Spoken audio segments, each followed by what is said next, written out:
The first question, I know that it's been, the past few years trend to begin the elimination of the MTA tax.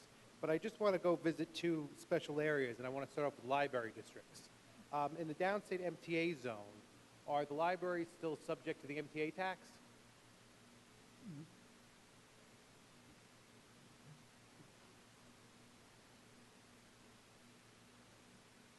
Nothing has changed there.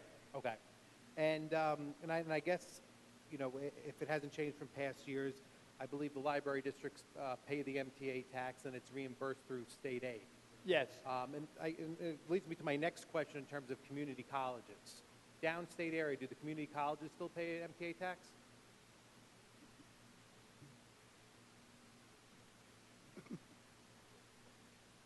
We don't know. We'll have to look into that one. Okay. Okay. We'll get it back to you. Great. Thank you. The second area, still on the education issue, has to do with special education waivers. I know they were in the executive budget. Are they in the one-house budget that came out of the executive proposal? Say that again, the first part. Well, it has to do with the issue of the special education waivers. They were in the executive budget, and it seemed like they addressed some type of mandate relief to give the school districts a little bit more. We did not accept the governor's presentation. Any reasons why?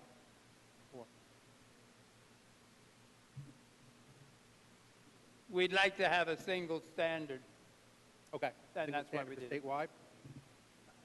And the last, I guess, area is the Smart Schools Bond Act. I know that the one-house budget looks like it's going to be increasing some of the allotment more than the executive budget. Is it automatic for the school districts to apply, or is there going to be a lengthy application process with state ed? How would they be able to get the money if the referendum passes in November?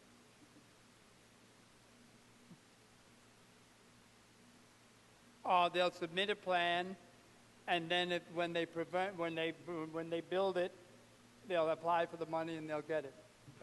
Okay. They'll be admitted and then they'll get it. Is it just basically in terms of technology, in terms of computers, or what else could it be used on? Can it be used on infrastructure at this point, or has it expanded? Has the definition expanded over the past few weeks? Can it?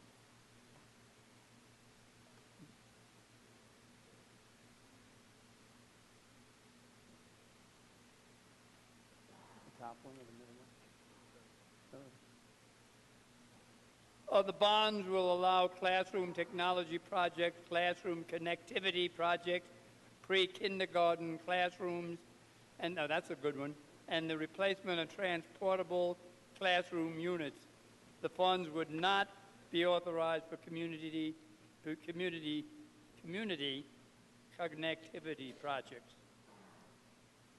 Good. Thank you. Mr. Speaker, on the resolution? On the resolution, Mr. Lupinacci.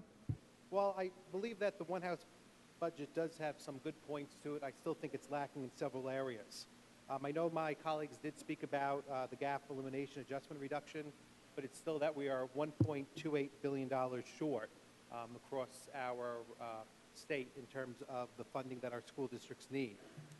The second area is that it shows no real mandate relief. Allowing our local governments more flexibility in decision-making and allowing them to use their scarce resources better still needs to be addressed.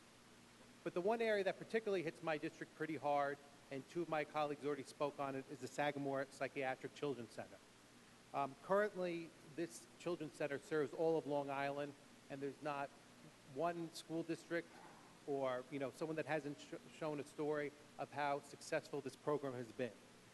In the executive budget, and currently supported by the Assembly budget, there's a restoration of half the amount of beds. But with only 54 beds in total, half is not good enough. We need to make sure that over the coming weeks, we can continue to make sure that all of those beds are restored to their proper funding and their total allotment. Thank you very much, Mr. Speaker.